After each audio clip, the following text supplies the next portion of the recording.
जी, अस्सलाम वालेकुम। क्या हाल चाल है? ठीक ठाक है। जर्मनी से रिलेटेड जो अपडेट होती हैं उनके बारे में तो मैं आपको इन्फॉर्म करता रहता हूं, लेकिन इस मंथ जनवरी में यूरोपीय कमीशन ने एक लॉन्ग टर्म पॉलिसी चेंज जो है वो मुतारफ करवाया, जिसको EU वीज़ा स्ट्रेटजी कहा जा रहा है, जिसका मकसद ये है कि यहाँ पे यूरोप में जो शॉर्टेज है लेबर की उसको पूरा किया जा सके। ये पायलट प्रोजेक्ट जो है वो बहुत सारे कंट्रीज शुरू कर चुके हैं, जैसे जर्मनी जो है वो ऑलरेडी इसको स्टार्ट कर चुका है।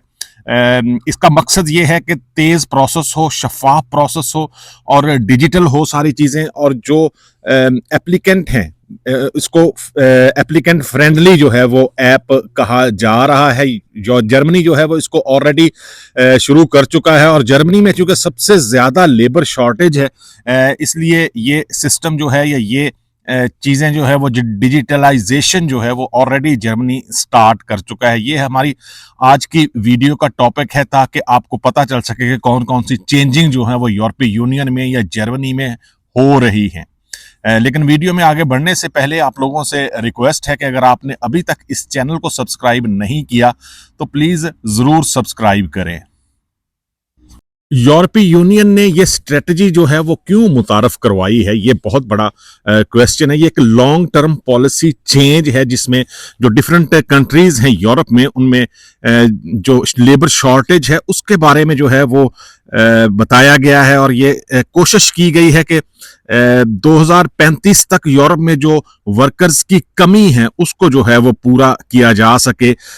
जो मौजूदा सिस्टम है सुस्त है, टिपिकल है, और हर मुल्क में जो है वो अलग अलग इसका सिस्टम है, एम्बेसी का, वीजा प्रोसेस का, हर चीज जो है वो डिफरेंट है। और इसमें यूरोपीय यूनियन ने फैसला किया कि अगर हमें दुनिया भर से टैलेंट चाहिए तो हमें वीजे का दरवाजा जो है वो आसान बनाना होगा। इस पॉलिसी के जो बुनियादी मकासद हैं वो क्या है? ये लॉन्ग टर्म वीजा पॉलिसी है, वर्क वीजा और स्टडी वीजा के लिए, या रिसर्च वीजा या स्किल्ड वर्कर वीजा, जो लोग यहाँ पे आना चाहते हैं उनके लिए, खास तौर पे वो वीजा जिनके जरिए लोग लंबे अरसे तक जो है वो यूरोप में आते हैं। लॉन्ग टर्म वीजा होता है, यहाँ पे आके स्टडी करते हैं या हाउस बिल्डिंग करते हैं या जॉब करते हैं। ये सारी चीजें जो हैं वो इसके जरिए इजी हो जाएंगी।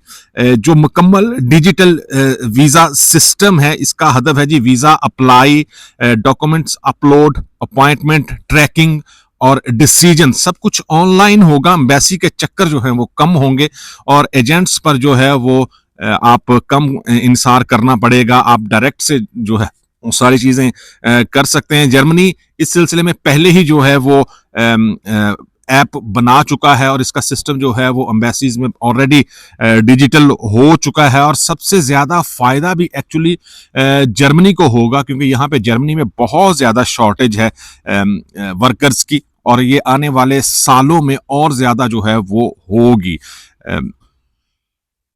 इस पॉलिसी का फायदा जो है वो यूरोपीय यूनियन में जो दूसरे कंट्रीज हैं उनको भी होगा, और जो आईटी प्रोफेशनल्स हैं या नर्सिंग का शोबा है, या इसके अलावा जो वेयर हाउस में वर्कर्स की कमी है, या जो लोग यहाँ पे आके हाउस बिल्डिंग करना चाहते हैं, उनके लिए ये वीजा प्रोसेस जो है वो आसान होगा। लेकिन ये प्रोसेस जो है वो इतनी जल्दी इम्प्लीमेंट नहीं होगा। जैसे जर्मनी ने इसके सिलसिले में जो है वो काम ऑलरेडी शुरू किया हुआ था। एम्बेसी में पहले अपॉइंटमेंट सिस्टम कुछ और था, लेकिन अब जो है वो एक ऐप है, उस पर आप सारे डॉक्यूमेंट्स जो हैं वो अपलोड करते हैं, अपॉइंटमेंट मिलती है आपको, आपका वीजा प्रोसेस जो है वो तेज होता है, और आपको एम्बेसी के चक्कर जो है वो कम लगाने पड़ते हैं।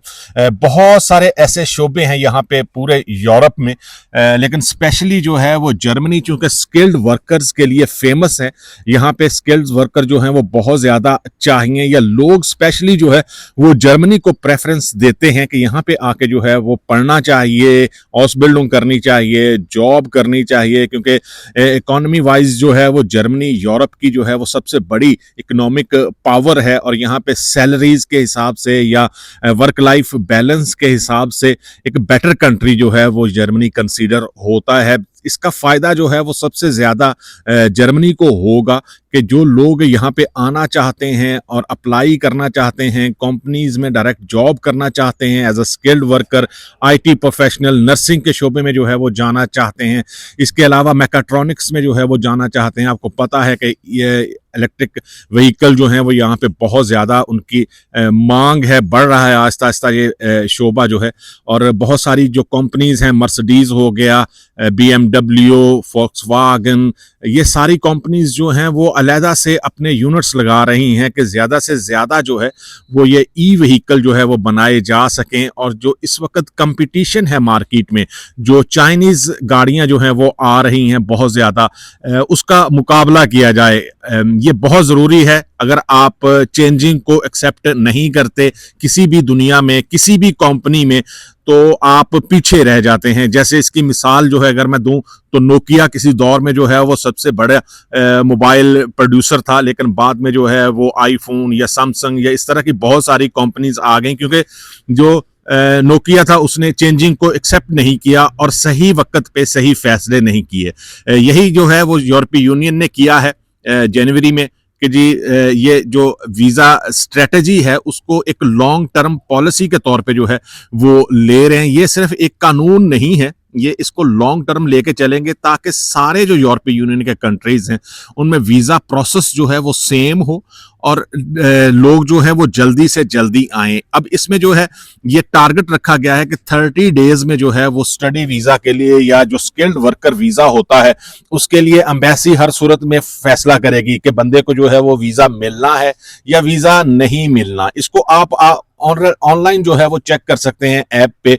आप वहां पे ट्रैकिंग सिस्टम है कि आपका प्रोसेस जो है वो कहां तक पहुंचा है। ये सारी चीजें जो है वो जो वर्कर किसी दूसरे कंट्री से आना चाहते हैं या स्पेशली सिर्फ जर्मनी में आना चाहते हैं तो उनके लिए बहुत ज्यादा जो है वो हेल्पफुल हो सकता है।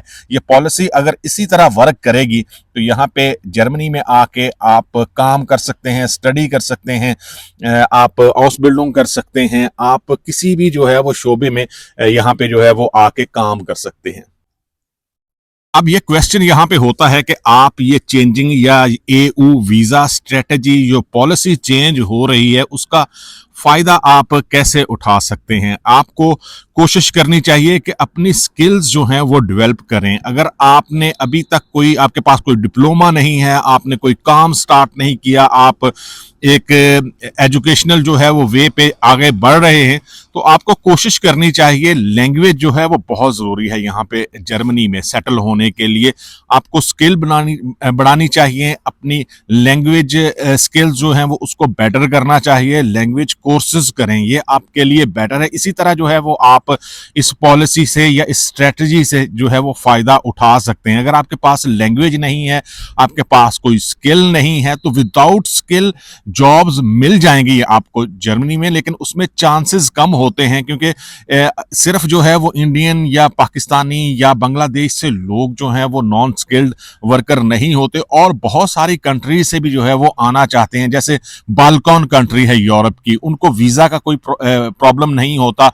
सीजनल वीज़ा पे जो है वो बहुत सारे लोग जो हैं वो बाल्कन कंट्री से आते हैं, यहाँ पे सीजन लगाते हैं और उसके बाद जो है वो वापस चले जाते हैं। इसलिए कोशिश करें कि अगर आप का प्लान है यहाँ पे जर्मनी में आने का या यूरोप के किसी भी कंट्री में आने का, तो स्किल जो है वो डेवलप करें, ये आपके लिए बेटर होगा।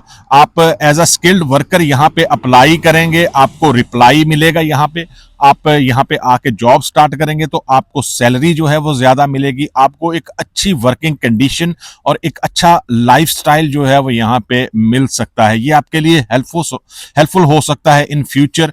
ये नहीं है कि आप नॉन स्किल वर्कर के तौर पे अभी जल्दी में जो है वो अप्लाई करें। प्लान बनाएं, सबसे पहले जो है वो टारगेट रखें 2027 में जो है वो आपने अप्लाई करना है और तब तक जो है वो आपके पास कोई स्किल हो, कोई डिप्लोमा हो और इसके साथ आप लैंग्वेज पे जो है वो फोकस करेंगे, आप लैंग्वेज सीखेंगे। लैंग्वेज सीखने के बाद जो है अगर आप अप्लाई करेंगे, इससे आपके चांसेस जो हैं वो ज़्यादा होंगे। अभी आप यंग हैं तो ये कोशिश कर सकते हैं। जो लोग अभी यंग नहीं हैं या 40 के अबव हैं तो उनको कोशिश करनी चाहिए कि जो लाइफ में उन्होंने एक्सपीरियंस लिया है, जिस फील्ड में वो काम करते रहे हैं, उनके सर्टिफिकेट्स जो हैं वो उनके पास होने चाहिए। लेकिन लैंग्वेज फिर भी बहुत ज़रूरी है। आप कहीं पे जॉब कर रहे हैं, लेकिन आपका फ्यूचर प्लान है कि आप यहाँ पे जर्मनी में आना चाहते हैं, तो सबसे पहले कोशिश करें कि जॉब को ना छोड़ें, लेकिन साथ में जो है वो लैंग्वेज करें। और जैसे ही आपके पास लैंग्वेज हो तो आपके पास बहुत सारी अपॉर्चुनिटीज हैं। चांस एंड कार्टे वीजा है, जॉब सीकर वीजा है, डायरेक्ट जॉब का वीजा है। ये सारी वीजा कैटेगरीज आपके लिए हो सकती हैं, लेकिन उसके लिए ये चीजें जो हैं वो प्रीपेड करके आएंगे तो तभी जो है वो आप यहाँ पे कामयाब हो सकते हैं। बहुत सारे कंट्रीज को या बहुत सारे लोग जो हैं वो जॉब सीकर वीजा या चांस एंड कार्टे वीजा पे यहाँ पे आ जाते हैं, लेकिन ये याद रहे कि चांस एंड कार्टे या जॉब सीकर वीजा जो है वो आपको एक फील्ड में मिलता है कि जहां पे आपका ऑलरेडी एक्सपीरियंस होता है, आपने मास्टर्स किया है या आपने कोई डिप्लोमा किया है। अगर वो जॉब आपको यहाँ पे नहीं मिलती तो तब आपके लिए वीजा कन्वर्जन जो है वो प्रॉब्लम हो सकती है। आप अपने वीजा को कन्वर्ट नहीं कर सकते। यहाँ पे ऑस्ट्रेलियन अम्ट जो है वो आपसे कहेगा कि आपको इस कैटेगरी में वीजा मिला है, आपको जो है वो उसी कैटेगरी में जो है वो जॉब मिलनी चाहिए, तब जाके आपका वीजा जो है वो चेंज होगा। ये थी हमारी इस वीक की जो है या इस मंथ की जो है वो अपडेट्स। यकीनन ये आपके काम आ सकती हैं। दुआओं में जरूर याद रखें। मिलेंगे किसी दूसरी वीडियो में। अल्लाह हाफिज।